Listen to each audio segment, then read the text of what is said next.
Hey guys, welcome back to my channel. ಇವತ್ತು ನಾನೊಂದು ಸಿಂಪಲ್ಲಾಗಿ ಮಾಡ್ಕೊಳ್ಳೋ ಅಂಥ ಚಿಕನ್ ಡ್ರೈನ ಹೇಳ್ಕೊಡ್ತಾ ಇದ್ದೀನಿ. ಮಾಡ್ಕೊಳ್ಳೋದಕ್ಕೆ ತುಂಬ ಈಸಿ. ಮ್ಯಾರಿನೇಟ್ ಮಾಡೋದನ್ನು ಬಿಟ್ಬಿಟ್ರೆ ಇನ್ನೆಲ್ಲ 15 ನಿಮಿಷದಲ್ಲಿ ಇದು ರೆಡಿ ಆಗಿಬಿಡುತ್ತೆ. ತುಂಬ ಸಿಂಪಲ್ ರೆಸಿಪಿ. ಇದು ಹೇಗೆ ಮಾಡೋದು ಅಂತ ಹೇಳಿಬಿಟ್ಟು ನೋಡೋಣ. ಮೊದಲು ಈಗ ಮ್ಯಾರಿನೇಟ್ ಮಾಡ್ಕೋಬೇಕು. ಅದಕ್ಕೆ 3 ಟೇಬಲ್ ಸ್ಪೂನಷ್ಟು ಮೊಸರು ತೊಗೊಂಡಿದ್ದೀನಿ. ಮೊಸರಲ್ಲಿರೋ ನೀರೆಲ್ಲ ತೆಗೆದುಬಿಟ್ಟು ನಾನಿಲ್ಲಿ ಹಾಕೋತಾ ಇದ್ದೀನಿ. ಮತ್ತು 1 ಟೇಬಲ್ ಸ್ಪೂನಷ್ಟು ಶುಂಠಿ ಬೆಳ್ಳುಳ್ಳಿ ಪೇಸ್ಟ್ ತೊಗೋತಾ ಇದ್ದೀನಿ. ಕುಟ್ಟಿದ ಕಾಳುಮೆಣಸು 1 ಸ್ಪೂನಷ್ಟು ತೊಗೋತಾ ಇದ್ದೀನಿ. ನೆಕ್ಸ್ಟ್ ಇಲ್ಲಿ ಚಿಲ್ಲಿ ಫ್ಲೇಕ್ಸ್ ತೊಗೋತಾ ಇದ್ದೀನಿ ನಾನು 1 ಸ್ಪೂನಷ್ಟು. ನೆಕ್ಸ್ಟು ನಾನು ಆರಿಗೆನೋ ತೊಗೋತಾ ಇದ್ದೀನಿ. ನಿಮ್ಮ ಹತ್ರ ಇಲ್ಲಾಂದರೆ ಸ್ಕಿಪ್ ಮಾಡ್ಕೊಳ್ಳಿ, ಬಟ್ ಆರಿಗೆನೋ ಹಾಕಿದ್ರೆ ತುಂಬ ಒಳ್ಳೆ ಟೇಸ್ಟ್ ಇರುತ್ತೆ. ರೋಸ್ಮೆರಿ ಕೂಡ ಅಷ್ಟೇ, ಇದೂ ಅಷ್ಟೇ ಈಸಿಯಾಗಿ ಹೊರಗಡೆ ಅವೈಲಬಲ್ ಇದೆ. ಸಿಕ್ಕಿದ್ರೆ ಹಾಕ್ಕೊಳ್ಳಿ, ಇಲ್ಲ ಸ್ಕಿಪ್ ಮಾಡ್ಕೊಳ್ಳಿ. ನೆಕ್ಸ್ಟು ಗರಂ ಮಸಾಲ 3/4 ಸ್ಪೂನಷ್ಟು ತೊಗೊಂಡಿದ್ದೀನಿ. ರುಚಿಗೆ ಎಷ್ಟು ಬೇಕು ಅಷ್ಟು ನೋಡ್ಬಿಟ್ಟು ಉಪ್ಪು ಹಾಕ್ಕೊಂಡು, ಇದಿಷ್ಟೇ ಮ್ಯಾರಿನೇಷನ್ಗೆ ನಾವು ಯೂಸ್ ಮಾಡೋದು. ಚೆನ್ನಾಗಿ ಮಿಕ್ಸ್ ಮಾಡ್ಕೊಳ್ಳಿ, ಎಷ್ಟು ಟೇಸ್ಟಿಯಾಗಿರುತ್ತೆ. ಎಣ್ಣೆನೂ ಸ್ವಲ್ಪ ಯೂಸ್ ಮಾಡಿಕೊಂಡು ಮಾಡೋದು, ಇನ್ನೇನು ಹಾಕೋದಿಲ್ಲ. ತಿನ್ನೋಕ್ಕಂತೂ ತುಂಬ ಟೇಸ್ಟಿಯಾಗಿರುತ್ತೆ. ನೋಡಿ, ನಾನು ಇವಾಗ ಮಿಕ್ಸ್ ಮಾಡ್ಕೊಂಡಿದ್ದೀನಿ. ನೆಕ್ಸ್ಟ್ ನಾನಿಲ್ಲಿ ಚಿಕನ್ ಲೆಗ್ ಪೀಸ್ಗಳನ್ನ ತೊಗೊಂಡಿದ್ದೀನಿ. ನಾನಿಲ್ಲಿ 5 ಲೆಗ್ ಪೀಸ್ನ ತೊಗೊಂಡಿದ್ದೀನಿ. ಚೆನ್ನಾಗಿ ಮಿಕ್ಸ್ ಮಾಡ್ಕೊಳ್ಳಿ. ನೆಕ್ಸ್ಟು ಇಲ್ಲಿ ನಾನು ಕಟ್ಸ್ ಮಾಡ್ಕೊಂಡಿಲ್ಲ ಚಿಕನಲ್ಲಿ, ಸೊ ಮಿಕ್ಸ್ ಮಾಡಿಬಿಟ್ಟು ಕೂಡ ಮಾಡ್ಕೋಬೋದು. ಇಲ್ಲ ಮೊದಲೇ ನೀವು ಚಿಕನ್ ತೊಗೊಂಡು ಕಟ್ ಮಾಡಿ ಮಾಡ್ಕೋಬೇಕು. ಈ ಥರ ಕಟ್ ಮಾಡಿ ಮಾಡ್ಕೊಳ್ಳೋದ್ರಿಂದ ನಾವು ಮಾಡಿರ್ತೀವಲ್ಲ ಖಾರ, ಅದು ತುಂಬ ಚೆನ್ನಾಗಿ ಚಿಕನ್ ಒಳಗಡೆ ಹೀರ್ಕೊಳ್ಳುತ್ತೆ.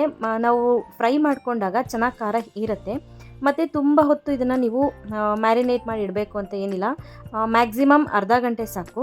ನೋಡಿ, ನಾನು ಎಲ್ಲದನ್ನೂ ಕಟ್ ಮಾಡಿಕೊಂಡು ನೀಟಾಗಿ ಮಿಕ್ಸ್ ಮಾಡ್ಕೊಂಡಿದ್ದೀನಿ. ಈಗ ಇದು ಮ್ಯಾರಿನೇಷನ್ಗೆ ನಾವು ಅರ್ಧ ಗಂಟೆ ಎತ್ತಿಟ್ಕೊಳ್ಳೋಣ. ಅದಕ್ಕಿಂತ ಜಾಸ್ತಿ ಇಟ್ಕೊಂಡ್ರೆ ನಡೆಯುತ್ತೆ, ಬಟ್ ಅರ್ಧ ಗಂಟೆ ಇಟ್ಕೊಂಡ್ರೆ ಬೇಕಾದಷ್ಟಾಯಿತು. ನೆಕ್ಸ್ಟು ನಾನಿಲ್ಲಿ ಒಂದು ಪ್ಯಾನ್ಗೆ ಒಂದು ಟೇಬಲ್ ಸ್ಪೂನ್ ಅಥವಾ 1.5 ಟೇಬಲ್ ಸ್ಪೂನಷ್ಟು ಎಣ್ಣೆ ಹಾಕ್ಕೊಂಡಿದ್ದೀನಿ. ನಾನು ಇಷ್ಟೇ ಎಣ್ಣೆ ಹಾಕೋತಾ ಇರೋದು. ನಾನ್ ಸ್ಟಿಕ್ ಇಲ್ಲ ಅಂತ ಅಂದರೆ ನೀವು ನೋಡಿಬಿಟ್ಟು ಇನ್ನೊಂದು ಸ್ಪೂನಷ್ಟು ಎಕ್ಸ್ಟ್ರಾ ಹಾಕ್ಕೊಳ್ಳಿ, ಬಟ್ ಇದಕ್ಕೆ ಇಷ್ಟೇ ಎಣ್ಣೆ ಸಾಕು. ನೆಕ್ಸ್ಟ್ ನಾನಿಲ್ಲಿ ಮ್ಯಾರಿನೇಟ್ ಮಾಡಿ ಇಟ್ಕೊಂಡಿದ್ದಂಥ ಚಿಕನನ್ನು ಹಾಕ್ಕೋತಾ ಇದ್ದೀನಿ. ಇದಕ್ಕೆ ಯಾವುದೇ ಥರ ಈರುಳ್ಳಿ ಆಗಲಿ ಸಾಸ್ ಆಗಲಿ ಇನ್ನೊಂದು ಏನೂ ಹಾಕೋದು ಬೇಡ. ಇದಿಷ್ಟಕ್ಕೇ ಒಳ್ಳೆ ಕಲರ್ ಬರುತ್ತೆ ಚಿಕನ್ನು. ಸೊ ನಾನು ರೆಡಿ ಮಾಡಿ ಇಟ್ಕೊಂಡಿರೋದನ್ನು ಹಾಕ್ಕೋತಾ ಇದ್ದೀನಿ.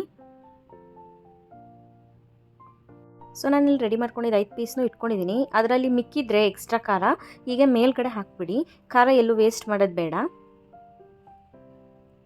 ಇದನ್ನು ನೀವು ಹಾಕಿದ ತಕ್ಷಣ ತಿರುಗಿಸೋದಕ್ಕೆ ಹೋಗಬೇಡಿ. ಹತ್ತತ್ರ ಒಂದು 5ರಿಂದ 6 ನಿಮಿಷ ಒಂದು ಕಡೆ ಬೇಯಿಸ್ಕೋಬೇಕಾಗತ್ತೆ. ನಾವು ಎಣ್ಣೆನೂ ಹಾಕ್ತಾಯಿಲ್ಲ, ನೀರು ಹಾಕ್ತಾಯಿಲ್ಲ ಜಾಸ್ತಿ. ಅದಕ್ಕೋಸ್ಕರ ನೋಡಿ, ಇಲ್ಲಿ 5 ನಿಮಿಷ ಆಗಿದೆ. 5 ನಿಮಿಷ ಆದಮೇಲೆ ನಾನು ತಿರುಗಿಸ್ಕೊತಾ ಇದ್ದೀನಿ. ಕಲರ್ ನೋಡಿ ಆಲ್ರೆಡಿ ಎಷ್ಟು ಚೆನ್ನಾಗಿ ಬಂದಿದೆ. ನೀವು ಪದೇ ಪದೇ ತಿರುಗಿಸ್ಕೊಬಿಟ್ರೆ ಚಿಕನ್ ಬೆಂದ ತಕ್ಷಣ ಮುರ್ಕೊಂಡೋಗ್ಬಿಡುತ್ತೆ, ಅಷ್ಟು ಚೆನ್ನಾಗಿ ಅನಿಸೋದಿಲ್ಲ.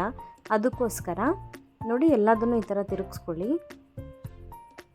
ಮ್ಯಾಕ್ಸಿಮಮ್ 10 ನಿಮಿಷ ಬೇಕಾಗುತ್ತೆ ಬೇಯೋಕ್ಕೆ. ಮುಚ್ಚಿಬಿಟ್ಟು ಕೂಡ ಬೇಯಿಸೋದು ಬೇಡ. ಇದನ್ನು ಇದೇ ಥರ ಬೇಯಿಸಬೇಕು. ಓಪನ್ ಪ್ಯಾನಲ್ಲೇ ಬೇಯಿಸಬೇಕು. ಮುಚ್ಚಿ ಬೇಯಿಸಿದ್ರೂ ಒಳಗಡೆ ಮುಚ್ಚಿದಾಗ ನೀರು ಬಂದುಬಿಡುತ್ತಲ್ಲ, ನೀರೆಲ್ಲ ಆಗ್ಬಿಟ್ಟು ಚೆನ್ನಾಗಾಗಲ್ಲ.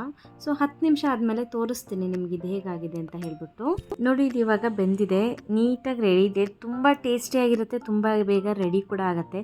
ಇವತ್ತು ನಾನು ಮಾಡಿದ ರೆಸಿಪಿ ನಿಮಗೆಲ್ಲ ಇಷ್ಟ ಆಗಿದೆ ಅಂತ ಅಂದ್ಕೊಂಡಿದ್ದೀನಿ. ಇಷ್ಟ ಆಗಿದ್ರೆ ನನ್ನ ಚಾನಲ್ನ ಸಬ್ಸ್ಕ್ರೈಬ್ ಆಗಿ, ಹಾಗೆ ಲೈಕ್ ಮತ್ತು ಕಮೆಂಟ್ ಮಾಡೋದನ್ನು ಬರಿಬೇಡಿ. Thank you for watching this video.